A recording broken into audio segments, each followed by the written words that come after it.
الله الرحمن الرحيم الحمد لله وكفى وسلام على عباده الذين اصطفى أما بعد فأعوذ بالله من الشيطان الرجيم بسم الله الرحمن الرحيم وما أرسلنا من قبلك إلا رجالا نوحي إليهم من أهل القرى صدق الله العظيم. گزشتہ کل میں نے بتایا تھا کہ انبیاء کے سلسلے میں جو بات بتائی تھی میں نے کہ نبی کو انسان اپنی ریاضت، اپنی عبادت اور اپنی محنت سے نبی نہیں بن سکتا، بلکہ یہ ایک عہدہ ہے اللہ رب العزت اپنے چنے ہوئے بندوں کو عطا فرماتا ہے اور اس کا اعلان بھی کرتا ہے. چنانچہ میں نے بتایا تھا ابو ذر غفاری کی روایت کی ان سے پوچھا گیا کہ اللہ رب العزت نے کتنے انبیاء دنیا میں بھیجے اور ان میں سے کتنے رسول تھے، تو انہوں نے جواب دیا کہ 1,24,000 انبیاء اللہ رب العزت نے اس دنیا میں بھیجے اور 313 اس میں سے رسول تھے. میں نے بتایا تھا کہ اس کا مطلب یہ ہوا کہ نبی اور رسول میں فرق ہے. جی، نبی اور رسول میں تھوڑا سا فرق ہے. نبی وہ ہوتا ہے جس کو اللہ رب العزت پچھلے نبی کی جو شریعت اور جو کتاب ہے اسی کے مطابق تبلیغ کا حکم اور پابند بناتا ہے، اور رسول وہ ہوتا ہے جس کو اللہ رب العزت نئی شریعت اور نئی کتاب بھی دیتے ہیں. جیسے مثال کے طور پر حضرت موسیٰ علیہ السلام کے بھائی حضرت ہارون بھی تھے. حضرت موسیٰ علیہ السلام رسول تھے اس لیے کہ اللہ رب العزت نے ان کو تورات کتاب عطا فرمائی تھی، لیکن ان کے بھائی جو حضرت ہارون تھے وہ صرف نبی تھے اس لیے کہ ان کو کوئی اور کتاب نہیں دی تھی. نبی کریم صلی اللہ علیہ وسلم یہ آخری رسول ہے اس لیے کہ ان کے اوپر اللہ رب العزت نے قرآن نازل فرمایا. سمجھ رہے ہیں؟ تو نبی اور رسول میں یہ تھوڑا سا فرق ہے. مجموعی طور پر انبیاء کے سلسلے میں ہمارا یہ عقیدہ ہونا چاہیے کہ اللہ تعالیٰ کے احکام پر عمل کرنے کے لیے نبی اور رسول کو ماننا ضروری ہے. نبی اور رسول کو ماننا یہ ضروری ہے. نبی کریم صلی اللہ علیہ وسلم کی حدیث مبارک کو حجت اور دلیل شرعی ماننا ضروری ہے. اس کو آپ یاد رکھیں. شریعت اسلامیہ کے جو سورس ہیں، اصل جو بنیادی سورس جو ہے مآخذ جس کو کہتے ہیں، شریعت کے مآخذ یعنی یہ جو فقہ ہمارے سامنے ہے اور ہمارے زندگی کے جو بھی مسائل ہے ان کا حل جو ہمارے سامنے پیش کیا ہے کتابوں کی شکل میں، اس کا ماخذ کیا ہے، یہ کہاں سے لیا گیا. تو بنیادی طور پر یاد رکھیے کہ اصول شرع 4 ہے. یعنی اگر کوئی مسئلہ ہمیں پیش آئے، اب ہمیں تو کچھ کرنا نہیں ہے، ہمارے جو بزرگ، ہمارے جو اسلاف ہے سب کچھ کر کے گزر گئے ہیں اس دنیا میں، اللہ رب العزت ان کو بہترین بدلہ عطا فرمائے. بہرحال ہمارا کوئی بھی مسئلہ اگر ہمیں زندگی میں کوئی پیش آئے تو سب سے پہلے ہم اس کو کہاں تلاش کریں گے؟ کتاب اللہ میں. کہاں سے؟ بولیے. کتاب اللہ یہ سب سے پہلا ہمارا سورس ہے. اس کے بعد حدیث، احادیث کا جو ذخیرہ ہے وہ. اگر کوئی مسئلہ قرآن میں نہیں ملتا تو پھر احادیث میں تلاش کریں گے. احادیث میں بھی نہیں ہے تو پھر علماء کا اجماع، اور اس کے بعد جو ہے قیاس. یہ 4 مآخذ ہیں. تو بہرحال حجیت حدیث یعنی آپ صلی اللہ علیہ وسلم کے جو احادیث ہے وہ دلیل شرع ہے، وہ حجت ہے. اس کو ماننا یہ ہمارے عقیدے کا حصہ ہے. اس کا مطلب یہ ہوا کہ اسلامی فرقوں میں کچھ ایسے فرقے گزرے ہیں جو بہرحال احادیث کی حجت ہونے کا انکار کرتے ہیں. وہ ہے منکرین حدیث جس کو کہا جاتا ہے، اور ایک فرقہ ہے اہل قرآن. منکرین حدیث جو حدیث کو سیرے سے حجت مانتے ہی نہیں، اور اہل قرآن جو کہتے ہیں کہ ہمیں زندگی گزارنے کے لیے صرف ہمارے لیے کیا کافی ہے؟ قرآن کافی ہے. حالانکہ یہ ممکن نہیں ہے. ایک دن کی زندگی بھی اس سے بہرحال ممکن نہیں ہے. اسی طرح مستشرقین کا مطلب یہ ہے کہ علماء مغرب کے وہ علماء جو ریسرچ، اسلامک علوم پر ریسرچ کرتے ہیں، لیکن ان کا مقصد ایسا نہیں ہے کہ وہ ریسرچ اس لیے کر رہے ہیں تاکہ وہ حق کو پہنچے اور اسلام کو قبول کریں. نہیں، ان کی ریسرچ کا مقصد یہ ہے کہ اسلام کی حقانیت میں اور ان میں ریشہ دوانیاں اور ایسے شوشے نکالے جائے اور عام فام جو لوگ ہیں ان کو کنفیوز کیا جائے، یہ ان کا مقصد ہے۔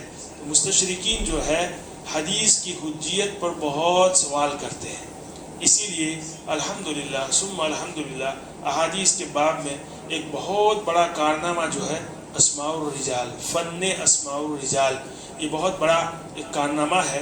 یعنی کسی بھی حدیث کی روایت میں آپ صلی اللہ علیہ وسلم سے لے کر آج تک جو سند ہے اس میں کون آدمی کیا ہے، کیسا تھا، اس کی زندگی کیسی تھی، اس کی دینی زندگی کیسی تھی، سب کچھ انہوں نے جو ہے بہرحال اجاگر کر دیا۔ یہ اتنا بڑا کارنامہ ہے، اتنا بڑا کارنامہ ہے جس سے بہرحال روایتیں جو ہے محفوظ ہو گئی۔ تو بہرحال یہ ایک آپ ہمارے جاننے کی چیز تھی جو میں نے بتا دی کہ ہمارا یہ عقیدہ ہے کہ بہرحال حدیث جو ہے رسول اللہ صلی اللہ علیہ وسلم کی یہ حجت ہے، اصول شرع میں سے ایک اصل ہے۔ اسی طرح اللہ تعالیٰ نے جتنے بھی انبیاء بھیجے وہ سارے انسان اور مرد تھے، یاد رکھیے اس بات کو، انسان اور مرد تھے۔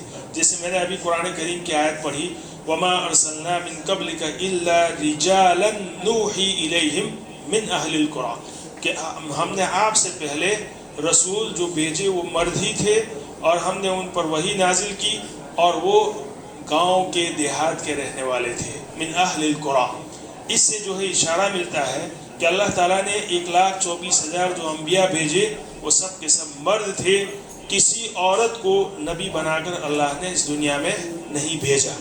ہاں یہ بات الگ ہے کہ اسلامی تاریخ میں بہت سی ایسی عورتیں گزری ہیں جو عظیم المرتبت تھی، ان کا ایک مقام تھا، جیسے حضرت حوا ہے، اسی طرح حضرت مریم رضی اللہ تعالیٰ عنہ ہے، حضرت خدیجہ رضی اللہ تعالیٰ عنہ، حضرت فاطمہ رضی اللہ تعالیٰ عنہ، حضرت عائشہ صدیقہ رضی اللہ تعالیٰ عنہ کا مقام دیکھیے کہ ان کی عفت کے لیے اللہ رب العزت نے عفت کو ظاہر کرنے کے لیے مستقل ایک رکوع قرآن کریم میں نازل فرمایا۔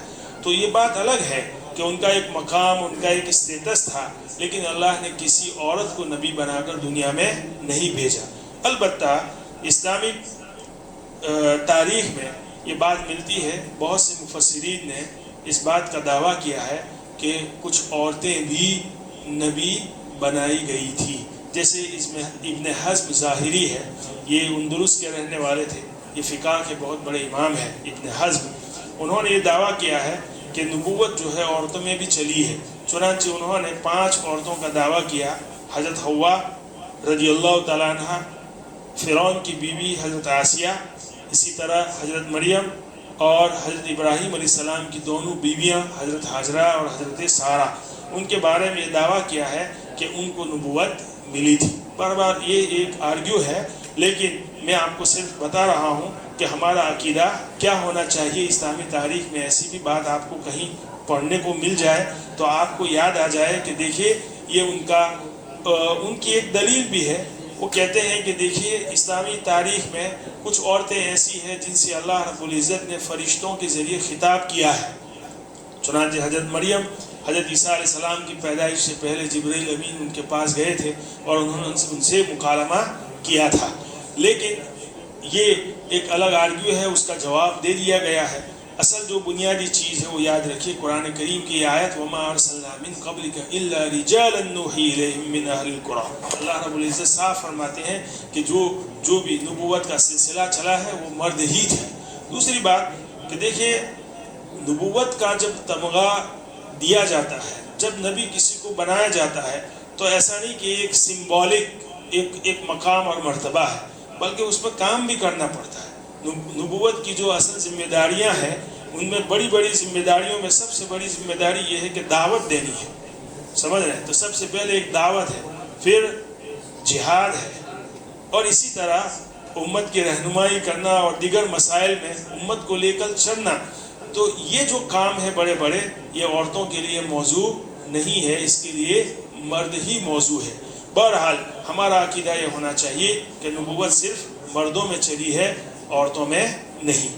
جو باتیں بیان کی ابن حزم ظاہری کا جو عقیدہ ہے اس کے متعلق میں نے تھوڑی سی آپ کو وضاحت کر دی. اسی طرح اللہ تعالیٰ نے جس شخص کو بھی نبوت عطا فرمائی اپنے کرم سے عطا فرمائی. کوئی شخص اپنی محنت اور عبادت سے نبی نہیں بن سکا. نبی معصوم ہوتا ہے. اس کا مطلب یہ ہے کہ اللہ تعالیٰ نے نبی کو ہر قسم کے چھوٹے اور بڑے گناہ سے بچایا ہے. یہ یاد رکھیے اس بات کو. ایک چھوٹی سی بحث ہے یہاں کہ کیا نبی معصوم کا مطلب سمجھیے. اللہ رب العزت اپنے نبی کو ہر چھوٹے بڑے گناہ سے محفوظ رکھتا ہے, بچاتا ہے. کیوں؟ اس لیے کہ یہ اللہ کا چنندہ بندہ ہے. یعنی اللہ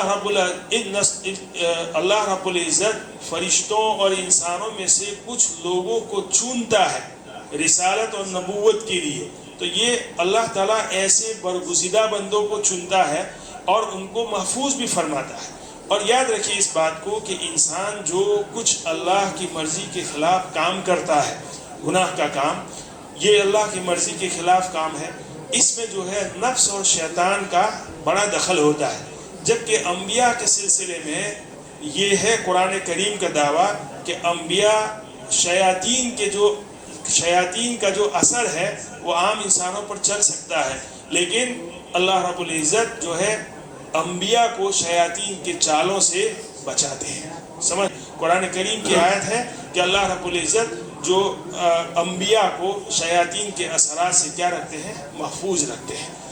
تو یہ ہمارا عقیدہ ہونا چاہیے کہ چاہے نبوت سے پہلے ہو یا نبوت کے بعد ہو, دونوں جو وقت ہے, دونوں جو زمانہ ہے, اس میں اللہ رب العزت انبیاء کو ہر بڑے اور چھوٹے گناہ سے محفوظ رکھتے ہیں.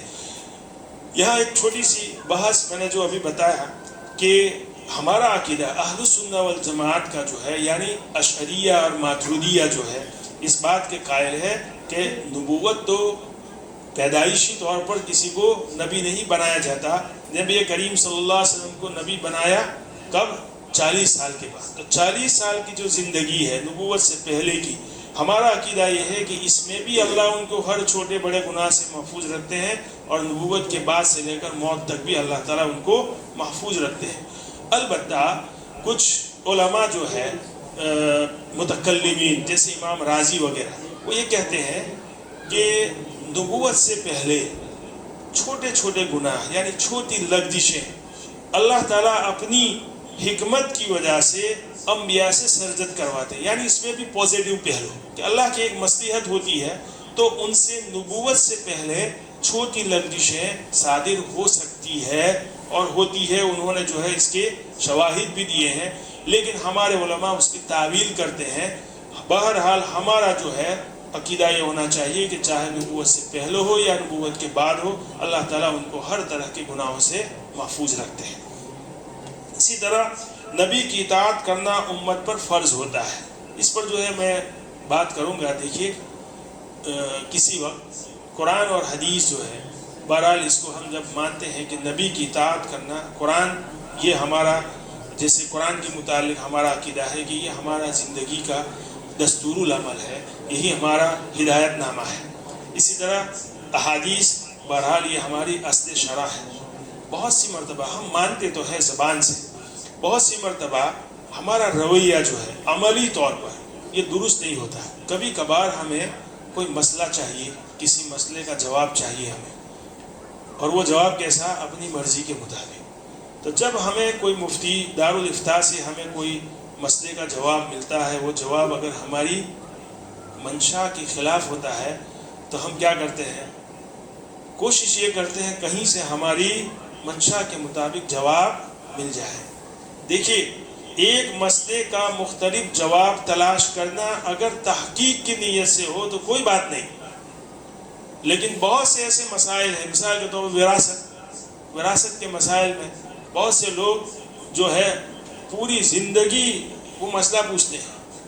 کوئی بھی نیا مفتی یا نیا مولوی اگر علاقے میں آ گیا تو اس کے پاس جا کر وہی مسئلہ پوچھیں گے, کہیں اپنی مرضی کے مطابق ہمیں جواب نہ ملے, جواب مل جائے. دیکھیے ہمارا جو دعویٰ ہے کہ ہم قرآن اور حدیث کو فالو کرتے ہیں, قرآن اور حدیث یہ ہمارے لیے ہدایت نامہ ہے, عملی طور پر بعض مرتبہ ہم لوگ جو ہے بہت غلط کام کرتے ہیں، یہ صحیح نہیں ہے۔ جب ہمارا دعویٰ ہے تو جو بھی ہو بہرحال چاہے مرضی کے خلاف ہو ہمیں اسے تسلیم کرنا ہے۔ یہی تو اسلام ہے۔ اسلام کا مطلب کیا ہے؟ ہم مسلمان ہیں، اس کا مطلب یہ ہے کہ ہم نے ہمارے سر کو سرنڈر کر دیا ہے اللہ کے سامنے۔ سمجھ رہے ہیں؟ اس پر کسی وقت تفصیلی بات کروں گا، بہرحال ابھی یہ ٹاپک نہیں ہے، لیکن یاد رکھیے اس بات کو، اللہ تعالیٰ جسے نبوت عطا فرماتے ہیں پھر اس سے نبوت واپس نہیں لیتے۔ نبی کا مقام و مرتبہ پوری امت سے زیادہ ہوتا ہے۔ نبی کے سونے سے ان کا وضو نہیں ٹوٹتا ہے۔ دیکھیے یہ عقائد کے حصے ہیں، سمجھ رہے ہیں؟ نبی کا خواب سچا اور وحی ہوتا ہے، عام آدمی کا نہیں۔ نبی کا خواب جو ہوتا ہے وہ کیا ہوتا ہے؟ سچا اور وحی کا ہوتا ہے۔ اللہ تعالیٰ نے جس نبی کو جو معجزات عطا فرمائے وہ برحق ہے۔ یہ معجزہ کے متعلق ہمیں کچھ باتیں جو ہے جاننی ضروری ہے، وہ بیان کروں گا۔ حضور اقدس صلی اللہ علیہ وسلم کا سب سے بڑا علمی معجزہ قرآن کریم ہے، اور عملی معجزہ جو ہے معراج ہے، معراج کا واقعہ۔ اب دیکھیے یہاں پہ معجزہ ہوتا کیا ہے؟ معجزہ دراصل ایسا عمل جو خرق عادت ہو۔ خرق عادت کا مطلب اس کا ترجمہ نیچرل کے خلاف، طبیعت کے خلاف کوئی کام، کوئی عمل جو ہے کوئی ظاہر کرے، اللہ رب العزت نبی کے ہاتھ ظاہر فرمائے، اس کو معجزہ کہتے ہیں۔ سپر نیچرل کے اس کا ترجمہ مجھے ملا خرق عادت کا، سپر نیچرل۔ پتہ نہیں یہ صحیح ہے یا نہیں، جو بھی ہو بہرحال آپ تلاش کر لیں۔ جو طبیعت کے خلاف ہو، خرق عادت، عام طور پر کوئی آدمی وہ کام نہ کر سکے، اللہ رب العزت نبی کے ہاتھ وہ کام کروائے، اس کو جو ہے معجزہ کہا جاتا ہے۔ یہ تو آپ کہیں گے، یہاں سوال یہ ہوتا ہے کہ اس میں کون سی بڑی بات ہوئی؟ کوئی خرق عادت، کوئی عادت کے خلاف کوئی کام کسی سے ظاہر ہو جائے۔ ایسے تو بہت سے یہ جادوگر ہے، جو شعبدہ باز ہے، جو کرتب دکھانے والے لوگ ہیں، وہ بھی تو ایسی چیزیں دکھاتے ہیں جو عام طور پر خرق عادت ہوتی ہے، طبیعت کے خلاف ہوتی ہے، نیچرلی نہیں ہوتی وہ، تو اس کو کیا کہیں گے ہم؟ تو اس سلسلے میں آپ یاد رکھیے، ایک ہوتا ہے معجزہ، ایک ہوتا ہے کرامت، اور ایک ہوتا ہے استدراج۔ ان تینوں کو سمجھیا۔ معجزہ، اللہ رب العزت جب کسی نبی کو نبوت عطا فرماتا ہے تو اس کے دعوی نبوت کو سچ ظاہر کرنے کے لیے اور اس کے دعوی نبوت کو سچا ثابت کرنے کے لیے اس کے ہاتھ معجزہ کو ظاہر فرماتے ہیں۔ یہ یعنی خرق عادت کاموں کو ظاہر فرماتے ہیں۔ چنانچہ جیسے حضرت موسیٰ علیہ السلام کے پاس ایک عصا تھا، جس عصا سے وہ بہت سارا کام کرتے تھے۔ انہوں نے پانی کا چشمہ بھی اس سے جو ہے ظاہر کیا پتھر سے۔ اسی طرح دریائے نیل میں جو ہے 12 راستے جو ہوئے وہ اسی عصے سے ہوئے۔ اسی طرح جادوگروں کا جو مقابلہ کیا اور وہی عصا انہوں نے زمین پر ڈالا، جس سے وہ بہت بڑا اژدہا بن گیا، اور جادوگروں کی جو سانپ تھے، جو رسیوں سے انہوں نے جادو سے 12 رسیوں کو جادو میں سانپ میں تبدیل کیا تھا، ان سب کو نگل گیا۔ یہ جو ہے خرق عادت کام ہے، یعنی نیچرل کے خلاف، سمجھ رہے ہیں؟ تو یہ کام جو ظاہر کیا حضرت موسیٰ علیہ السلام کی نبوت کے دعوے کو ثابت کرنے کے لیے اللہ رب العزت نے حضرت موسیٰ کے ہاتھ یہ چیز ظاہر فرمائی، اس کو معجزہ کہیں گے۔ حضرت عیسیٰ علیہ السلام، ان کو اللہ رب العزت نے معجزہ دیا تھا کہ بیماروں کو وہ شفا اس سے جو ہے ہو جاتی تھی، وہ مردوں کو زندہ کرتے تھے، اور ان کا ہاتھ جب بغل میں وہ ڈالتے تھے اور نکالتے تو اس قدر روشن ہو جاتا تھا جس سے سورج کی روشنی بھی اس سے مان پڑ جاتی تھی۔ یہ معجزہ حضرت عیسیٰ علیہ السلام کے ہاتھ ظاہر فرمایا، اور رسول اللہ صلی اللہ علیہ وسلم کے ہاتھوں اللہ رب العزت نے بے شمار معجزے ظاہر فرمائے۔ چنانچہ قرآن یہ سب سے بڑا علمی معجزہ، جس سے ہم کئی دنوں سے اس پر ہم بات کر رہے ہیں، یہ قیامت تک باقی رہے گا، جبکہ اس سے پہلے کوئی کتاب آسمانی باقی نہیں رہی اپنی ہستی حالت پر۔ اور عملی معجزہ سب سے بڑا جو ہے معراج ہے، معراج پر ہم مستقل بات کریں گے انشاءاللہ۔ اسی طرح ایک ہے شق القمر، یعنی آپ صلی اللہ علیہ وسلم نے انگلی سے اشارہ کیا تھا چاند کی طرف، اور چاند کے 2 ٹکڑے ہو گئے تھے۔ اسی طرح احادیث میں بہت سی باتیں، بہت سے معجزات کا تذکرہ ہے، جیسے درختوں کا آپ صلی اللہ علیہ وسلم کے پاس چل کر آنا، اسی طرح کنکروں کا سلام کرنا، اور کئی مرتبہ جو ہے آپ صلی اللہ علیہ وسلم کے ایک مرتبہ جو ہے ان کی انگلیوں سے پانی کا چشمہ ظاہر ہوا اور صحابہ نے سیراب ہو کر پیا. کھانے کی مقدار بہت کم تھی اور اس سے جو ہے آپ صلی اللہ علیہ وسلم کا معجزہ ظاہر ہوا کہ بہت سارے صحابہ نے جو ہے کھایا اور پھر بچا بھی. یہ جو معجزات ہے آپ صلی اللہ علیہ وسلم کے، یہ خرق عادت کام ہے. اللہ رب العزت نے ان کی نبوت کو کے دعوے کو سچ ثابت کرنے کے لیے یہ کام جو ہے، یہ چیزیں ان کے ہاتھوں ظاہر فرمائی. اب میں یہ شق القمر کا جو معجزات کے سلسلے میں دیکھیے، میں نے پہلے بھی کہا تھا کہ معجزہ ایک طبیعت کے خلاف ایک کام ہوتا ہے.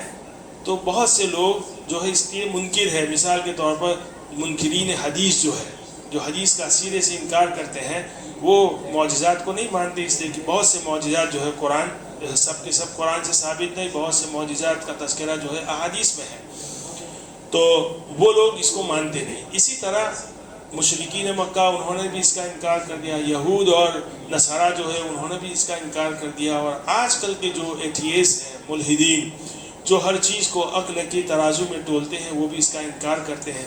اور اسی طرح سائنٹزم جو نظریہ ہے اس سے متاثر جو لوگ ہیں، وہ تو میں نے کل بھی بتایا تھا کہ وہ ہر کام کو، ہر دعوے کو سائنسی اصولوں پر جو ہے ٹٹولتے ہیں. اگر اس سے اس کی تصدیق ہو جائے تو ٹھیک ہے، ورنہ اس کا انکار کر دیتے ہیں. جیسے شق القمر کے بارے میں وہ یہ کہتے ہیں کہ ناسا نے اس کی جو تصویر لی تھی، بہرحال لی ہے، چاند کی جو تصویر لی ہے اس میں کچھ دراریں ہیں، کچھ پھٹن جو ہے اس میں ہے، دکھائی دیتی ہے. تو بہت سے مسلم اسکالرز جو ہے اس کو واقع شق القمر سے جوڑتے ہیں. حالانکہ میں نے پہلے بھی بتایا تھا کہ دیکھیے اسلام کا کوئی بھی جو ہے، کوئی بھی چیز اسلامی یہ اس پر ڈیپینڈ نہیں کرتی کہ اس کو جو ہے سائنس سے اپروو کیا جائے. اگر ہو جائے تو ٹھیک ہے، ورنہ یہ کوئی ہمارا جو ہے ایمان کے لیے موقوف علیہ نہیں ہے. یہ چیز ہمیں تو یہ دیکھنا ہے کہ اللہ رب العزت نے بہرحال اس کو ظاہر کیا ہے اپنے نبی کے ہاتھوں. تو اور دوسری بات یہ ہے کہ سائنس سے اس کا پروف کیسے ہو سکتا ہے. سائنس جو بحث کرتی ہے، سائنس کا جو موضوع ہے، وہ تو وہ چیزیں ہیں جو طبیعی ہو، جو نیچرلی ہو، جبکہ معجزہ ایک ایسی چیز ہے جو طبیعت کے خلاف ہے، سمجھ رہے ہیں، جو نیچرلی نہیں ہے.